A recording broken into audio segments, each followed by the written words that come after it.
मित्रांनो, cashless cashless म्हणता म्हणता जीवनातूनच कॅशलेस होत चाललेली आहे. म्हणून मित्रांनो, तुम्ही तुमचं खिशातलं पैशाचं पाकिट काढा आणि त्याचं आत्ता परीक्षण करा. त्यामध्ये किती पैसे आहेत बघा आणि तुम्ही त्याची मांडणी कशी केलेली आहात बघा. पैसा ही एक ऊर्जा आहे. तुम्हाला कसं चांगल्या घरात राहायला आवडतं तसं पैशाला सुद्धा नीटनेटकं आणि स्वच्छ पाकिटात राहायला आवडतं.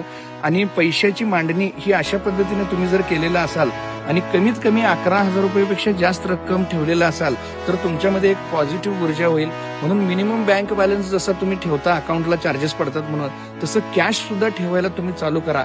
डिजिटलच्या या जमान्यामध्ये कितीही पैसे तुमच्या गुगल पे, फोन पेला असतील तर कॅश तुमच्याजवळ असणं खूप महत्वाचं आहे. कारण मित्रांनो, तुमच्या खिशात 50 रुपये आहेत आणि तुम्ही जर मॉलमधनं फिरत असला तर पैसे नाहीत पैसे नाहीत पैसे नाहीत ही भावना तुमचंच अंतर्मन तुम्हाला 50 वेळा सांगितलेलं असते आणि ती एक निगेटिव्ह ऊर्जा जीवनात प्रवाहित होत्या.